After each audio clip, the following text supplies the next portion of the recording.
ಕರ್ನಾಟಕ ಸರ್ಕಾರ ವಸತಿ ಇಲಾಖೆ ಕರ್ನಾಟಕ ಕೊಳ್ಳಿಗೇರಿ ಅಭಿವೃದ್ಧಿ ಮಂಡಳಿ ಪ್ರಧಾನಮಂತ್ರಿ ಆವಾಸ್ ಯೋಜನೆ ಸರ್ವರಿಗೂ ಸೂರು ಯೋಜನೆಯಡಿ 500 ಮನೆಗಳ ಪೈಕಿ 100 ಮನೆಗಳ ಲೋಕಾರ್ಪಣೆ ಕಾರ್ಯಕ್ರಮ ಹುಮ್ನಾಬಾದ್ ಹೊರವಲಯದ ಹಣಕುಣಿ ರಸ್ತೆಯಲ್ಲಿ ನಡೆಯಿತು. ಕಾರ್ಯಕ್ರಮದ ಅಧ್ಯಕ್ಷತೆ ಶಾಸಕ ಸಿದ್ದು ಪಾಟೀಲ್ ವಹಿಸಿದರು.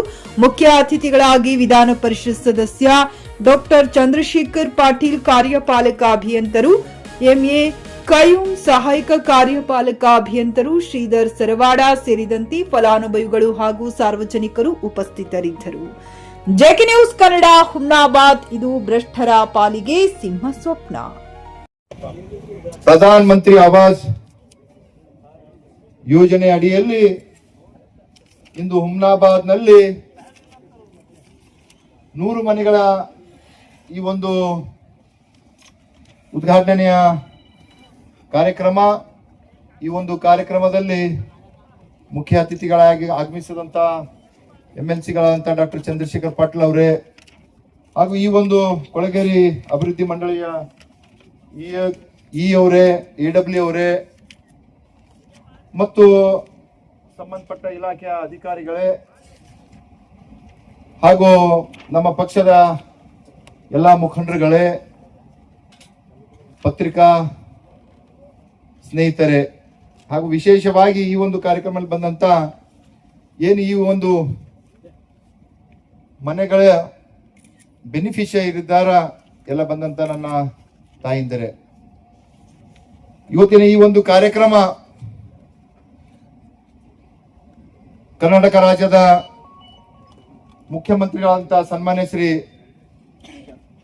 ಸಿದ್ದರಾಮಯ್ಯಜಿಯವರು ಹುಬ್ಬಳ್ಳಿಯಲ್ಲಿ ವರ್ಚುವಲ್ ಅಂತಂದ್ರೆ ವಿಡಿಯೋ ಮುಖಾಂತರ ಈ ಒಂದು ಉದ್ಘಾಟನೆ ಕಾರ್ಯಕ್ರಮ ಇವತ್ತು ನೆರವೇರಿಸ್ತಾ ಇದ್ದಾರ.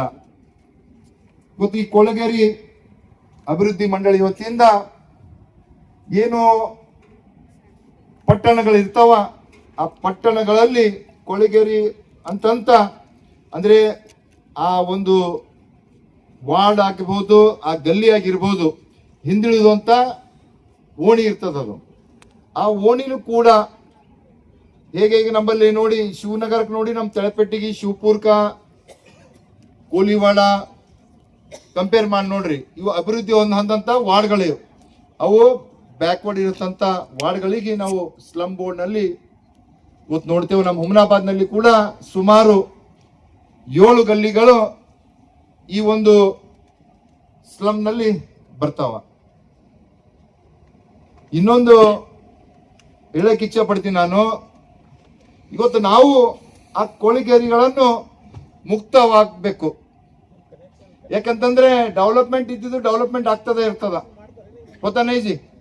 डेवलपमेंट कहाँ पे, शिवनगर कितना होता डेवलपमेंट, वहाँ पे सब कुछ है, पूरा साहूकार जनी रहते, उन्होंने रहते. क्यों बोले तो गरीब जनी जाके वहाँ पे एक प्लॉट भी नहीं खरीद सकते, कर सकते क्या?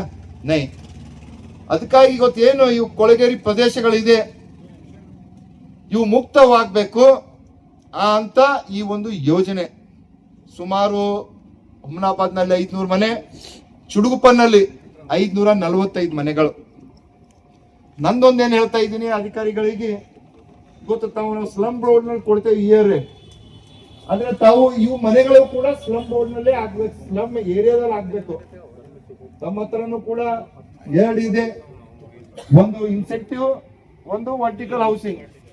ವರ್ಟಿಕಲ್ ಹೌಸಿಂಗ್ ಯಾವಾಗ ಮಾಡಬೇಕು ಅಂತಂದ್ರೆ ಇವತ್ತೇನು ನಮ್ಮ ಕೊಳಗೇರಿ ಪ್ರದೇಶಗಳಲ್ಲಿ ಮುಕ್ತವಾಗಬೇಕು, ಅಲ್ಲಿ ಯಾರಿಗೂ ಕೂಡ ಮಣ್ಣಿನ ಮನೆ, ತಗಡದ ಮನೆ ಇರಬಾರ್ದು, ಅಲ್ಲಿ ಎಲ್ಲರಿಗೂ ಕೂಡ RCC ಮನೆ ಆಗ್ಬೇಕಂತ ಇವತ್ತ ಇಡೀ ನಮ್ಮ ರಾಜ್ಯದಲ್ಲೆಲ್ಲ, ಇಡೀ ಭಾರತ ದೇಶದಲ್ಲೇ ಈ ಒಂದು ಯೋಜನೆ, ಪ್ರಧಾನ ಮಂತ್ರಿ ಯೋಜನೆ, ಆವಾಸ್ ಯೋಜನೆ ಇವತ್ತು ನಡೀತಾ ಇದೆ. ಗೊತ್ತಾ, ಅಲ್ಲೊಬ್ಬರಿಗೂ ಕೂಡ ಮನೆ ಆಗ್ಬೇಕು. ಇವತ್ತು ಹಳ್ಳಿಗಳಲ್ಲಿ ಕೂಡ ತಾವು ನೋಡಿ ಅನೇಕ ಮನೆಗಳನ್ನು ಇವತ್ತ ಸುಮಾರು ನಮ್ಮ ಹುಮ್ನಾಬಾದ್ ಮತಕ್ಷೇತ್ರದಲ್ಲಿ ಸುಮಾರು 8,000 ಮನೆಗಳನ್ನು ನಾವು ಹಳ್ಳಿ ಪ್ರದೇಶಗಳಲ್ಲಿ ಕೂಡ ಮೊನ್ನೆ 3 ಫೇಸ್ ನಲ್ಲಿ ಕೊಟ್ಟಿದೆ. ಗೊತ್ತಾ, ಇವತ್ತು ಹಿಂದಕ್ಕೆ ಏನು ನಮ್ಮ ಭಾರತೀಯ ಜನತಾ ಪಕ್ಷದ ಸರ್ಕಾರ ಇತ್ತು, ಅವಾಗ ಮುಖ್ಯಮಂತ್ರಿಗಳಂತ ಬಸವರಾಜ ಬೊಮ್ಮಾಯಿ ಅವರು 2021-22ನಲ್ಲಿ ಈ ಒಂದು ಯೋಜನೆ ಇಡೀ ನಮ್ಮ ರಾಜ್ಯದಲ್ಲೇ ಇವತ್ತ 1,10,000 ಮನೆಗಳನ್ನು ಘೋಷಣೆ ಮಾಡಿದ್ರು ಆ ಒಂದು ಸಮಯದಲ್ಲಿ. ಅದರಲ್ಲಿ ವಿಶೇಷವಾಗಿ ನಮ್ಮ ಬೀದರ್ ಜಿಲ್ಲೆಗೆ 5,647 ಮನೆಗಳನ್ನು ನಮ್ಮ ಬೀದರ್ ಜಿಲ್ಲೆಗೆ ಕೊಟ್ಟಿದ್ರು. ಅದರಲ್ಲಿ ನಮ್ಮ ಹುಮನಾಬಾದ್ಗೆ 500, ಚುಡುಗುಪ್ಪಕ್ಕೆ 545, ಬಸವ ಕಲ್ಯಾಣಕ್ಕೆ 800 ಪ್ಲಸ್ 552, ಬೀದರಿಗೆ 1500 ಪ್ಲಸ್ 750, ಸುಮಾರು 5,647 ಮನೆಗಳನ್ನು ಏನು ಬಸವರಾಜ ಬೊಮ್ಮಾಯಿಜಿ ಅವರು ಮುಖ್ಯಮಂತ್ರಿ ಆಗಿದ್ದಾಗ ಇಲ್ಲಿನ ಜನರಿಗಾಗಿ ಈ ಬಿಡುಗಡೆಯನ್ನು ಇವತ್ತು ಮಾಡಿದ್ದಾರೆ. ಇವತ್ತು ರಿಲೀಸ್ ಮಾಡ್ತಾ ಇದ್ದಾರ. ಹಂತವಾಗಿ ಇಲ್ಲಿ ಯಾರು ಫಲಾನುಭವಿಗಳು 500 ಮನೆ ಇದು ಮಾಡಿದ್ರಿ ಎಲ್ಲರಿಗೂ ಮನೆ ಸಿಗ್ತಾವ. ಅದಕ್ಕೆ ತಾವೇನು ಭಯ ಪಡೋದು ಬೇಕಾಗಿಲ್ಲ. ಇದು ಸುಮಾರು 2021-22ನೇ ಸಾಲಿನ ಸ್ಲಮ್ ಬೋರ್ಡ್ ನಲ್ಲಿ ಅಲಾಟ್ಮೆಂಟ್ ಮಾಡಿಕೊಂಡಂತ ಇವು ಮನೆಗಳು. ಅವಾಗ ಮಾಜಿ ಸಚಿವರಾದ ಸನ್ಮಾನ್ಯ ಶ್ರೀ ರಾಜಶೇಖರ್ ಪಾಟೀಲ್ ಅವರ ಅವಧಿಯಲ್ಲಿ ಇವು ಮನೆಗಳನ್ನು 500 ಮನೆಗಳನ್ನು ಮಾನ್ಯ ಮಂತ್ರಿಗಳ ಹತ್ರ ಹೋಗಿ ರಿಕ್ವೆಸ್ಟ್ ಮಾಡಿ ನಾವು ಹುಮನಾಬಾದ್ ಒಂದು ಚುಡುಗುಪ್ಪ ತಾಲೂಕಕ್ಕ ಸಾಕಷ್ಟು ಮನೆಗಳು ಬೇಕು ಅಂತ ಹೇಳಿ ಅವ್ರು ಮನವರಿಸಿ, ಇಲ್ಲ ರಾಜಶೇಖರ್ ಪಾಟೀಲ್ ಇಷ್ಟು ಮನೆ ಕೊಡ್ಲಾಕ್ ಆಗಲ್ಲ ಅಂದ್ರು. ಇಲ್ಲ ಸರ್, ನಮ್ಮ ಹತ್ರ ಬಹಳಷ್ಟು ಜನರಿಗೆ ಬಡ ಜನರಿದ್ದಾರೆ ಅಂತ ಹೇಳಿ ಹಠ ಹಿಡಿದು ಮನವರಿಸಿ ಇಲ್ಲೊಂದು 500 ಮನೆಗಳು, ಚುಡುಗುಪ್ಪಕ್ಕೆ ಒಂದು 500 ಮನೆಗಳನ್ನು ಮಂಜೂರಿ ಮಾಡ್ಕೊಂಡು ತಂದಿದ್ದಾರೆ. 541 ಚುಡುಪದಲ್ಲಿ ಇಲ್ಲಿ 500. ಇದ್ರ ಅಂದಾಜು 30 ಕೋಟಿ ರೂಪಾಯಿ ಅಂದಾಜು. ಇದರಲ್ಲಿ ಹೆಂಗಿದೆ ಅಂದ್ರ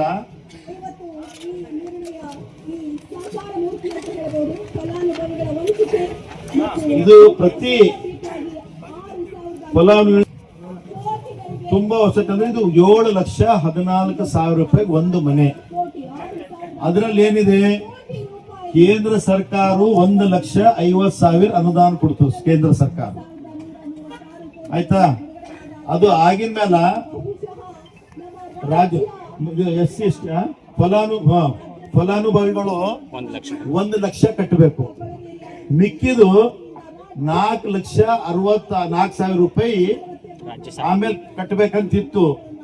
ಆದ್ರ ನಮ್ಮ ಜನಪ್ರಿಯ ಮುಖ್ಯಮಂತ್ರಿಗಳು, ಉಪಮುಖ್ಯಮಂತ್ರಿಗಳು, ಜಮೀರ್ ಅಹಮದ್ ಅವರು ಎಲ್ಲರೂ ಕೂಡಿ ಏನಪ್ಪಾ ನಾವು ಖಾಲಿ 1 ಲಕ್ಷ ಬಡು ಮಗ ನಮ್ದು ಸ್ಲಮ್ ಬೋರ್ಡ್ ಅಂತ ಇರೋರಿಗೆ ಇನ್ನೂ 4 ಲಕ್ಷ ರೂಪಾಯಿ ಎಲ್ಲಿ ಕಟ್ಲಕ್ ಆಗ್ತದ ಅಂತ ಹೇಳಿ ನಮ್ಮ ಗೌರ್ಮೆಂಟ್ ಅವರೇ ಒಂದು ನಿರ್ಣಯ ತಗೊಂಡು ಇವ್ರು ಯಾವ ಸರ್ಕಾರದ ನಿರ್ಣಯಕ್ಕೆ ಅದು 4 ಲಕ್ಷ ರೂಪಾಯಿನು ಸರ್ಕಾರ ವತಿಯಿಂದ ಕಟ್ತಾರ ಅಂತ ಹೇಳಿ ಇಡೀ ನಮ್ಮ ಕರ್ನಾಟಕ ಸರ್ಕಾರಕ್ಕೆ ತಾವೆಲ್ಲ ತಾಯಂದ್ರೆ ಅಣ್ಣ ತಮ್ಮಂದ್ರೆ ಅಭಿನಂದನೆ ಸಲ್ಲಿಸಬೇಕು. ಖರೀದಿಸುವ ಪ್ಲಾನ್ ಇರುತ್ತೀರಾ? ಹಾಗಾದ್ರೆ ಕೇತಕಿ ಡೆವಲಪರ್ಸ್ ನಲ್ಲಿ ಮೂಲಭೂತ ಸೌಕರ್ಯಗಳುಳ್ಳ CC road, footpath, garden, under drainage, water supply, ಉತ್ತಮ ಪರಿಸರವುಳ್ಳ ಫ್ಲಾಟ್ಸ್ ಲೇಔಟ್ ಲಭ್ಯ. ಬೀದರ್, ಹುಮನಾಬಾದ್ ಸೇರಿದಂತೆ ಹಲವು ಭಾಗಗಳಲ್ಲಿ ಸುಂದರ ಲೇಔಟ್ಗಳಿದ್ದು ಅತ್ಯುತ್ತಮ ಬೆಲೆ, ಇಎಂಐ ಸ್ಕೀಮ್ಸ್ ಅನ್ನು ಲಭ್ಯ. ಹಾಗಿದ್ರೆ ತಡೆಯಾಕೆ? ಹಿಂದೆ ಸಂಪರ್ಕಿಸಿ 7676474747 MD ಸಂಗಮೇಶ್ ಚಿದ್ರಿ, ಹುಮನಾಬಾದ್.